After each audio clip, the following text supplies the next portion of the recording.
Impact. Impact FM, l'inforégion avec Olivier Tomezzoli. L'école maternelle de hockey est en danger. Il manque au moins un enfant pour la prochaine rentrée pour qu'elle soit en sursis. Explication dans ce journal. Des travaux d'abattage d'arbres et de débardage dans la zone du château de Reinhardstein ces prochains jours. Prudence pour les promeneurs. Camille Sternon met un terme à sa carrière de haut niveau. La jeune judokate de Trois-Ponts a été multiple championne de Belgique en catégorie d'âge. Mardi 24 juin, le développement des titres de l'info de l'arrondissement. Présentation Olivier Tomezzoli. Bonjour à tous, on commence avec cet avertissement. Alors que la météo se prête aux balades dans la nature, plusieurs zones s'avèrent dangereuses ces jours-ci. La commune de Wem nous rappelle que des travaux sont en cours dans le secteur du château de Reinhardstein. On parle de travaux forestiers importants, abattage et débardage d'arbres qui devraient se poursuivre jusqu'au 14 juillet. Pour les connaisseurs, sont impactés les balades panorama de la Warche au départ du barrage de Robertville qui reste accessible avec un petit détour, alors que celle au départ d'Ovifa vers Reinhardstein est fortement déconseillée pendant la durée des travaux. Et je vous rappelle aussi le drapeau rouge toujours hissé au-dessus d'une grande partie de la réserve naturelle des Hautes-Fagnes, entre la Fagne wallonne et la Fagne des deux séries. Ici, ce sont les travaux de construction de caillebotis dont on a parlé la semaine passée qui nécessitent la fermeture des sentiers pour des raisons de sécurité.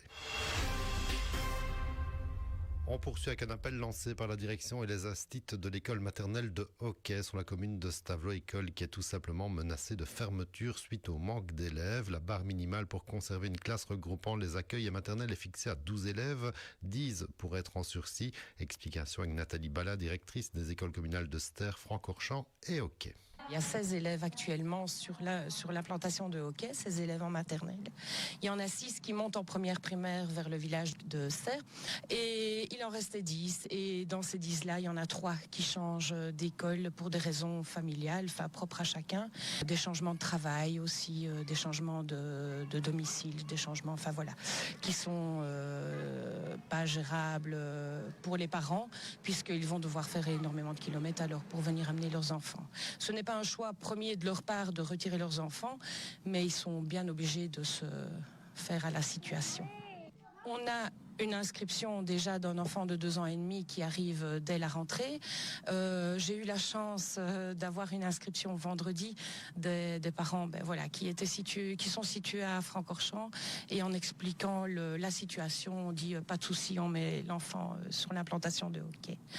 Maintenant j'ai des contacts avec d'autres parents des environs, mais encore rien d'officiel. Maintenant, ce qui serait bien, c'est pas seulement d'arriver à 10, mais d'être au minimum à 12 pour que la classe soit vraiment confortable, et plus évidemment serait encore l'idéal. Concrètement, il manque encore aujourd'hui au moins un enfant pour que la classe de maternelle puisse rester ouverte en sursis après le 30 septembre prochain, jour du comptage officiel des élèves. Et cela alors que l'école maternelle de hockey pourrait servir d'exemple pour sa situation à la campagne et pour l'investissement aussi de l'équipe éducative au service des enfants. Ici, on a une pédagogie proactive. Les enseignantes mettent vraiment en action l'enfant.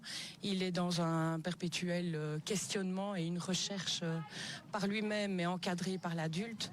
Et voilà, c'est la multitude aussi de diverses options pédagogiques qui permettent que l'enfant évolue à son rythme. Et il y a une individualisation vraiment des apprentissages. Un petit peu de politique communale, direction Stoumont, où il va y avoir un peu de changement au sein du collège communal. Comme annoncé lors de l'installation de la majorité en décembre dernier, Albert André va céder la présidence du CPS à Yvonne Vannerum. Un changement qui sera effectif lors du prochain conseil communal, lundi prochain, le 30 juin, alors qu'un nouveau venu fera son apparition au sein du collège pour occuper la place laissée vacante.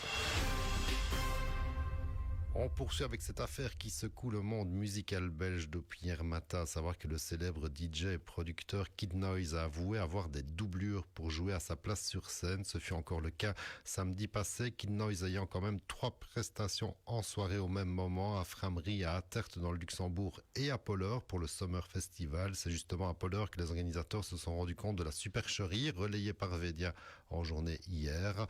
Entre-temps, Kid Noise qui se cache derrière son masque de sage, ce qui rend facile l'utilisation d'un double sur scène ou derrière les platines, a avoué créer un nouveau projet, se dédoubler donc, quelqu'un qui joue à la place de Greg Avaux, le créateur du personnage. Une info qui a fait le tour de la planète musicale avec des réactions plutôt contrastées. Ça pue quand même fortement l'arnaque là derrière.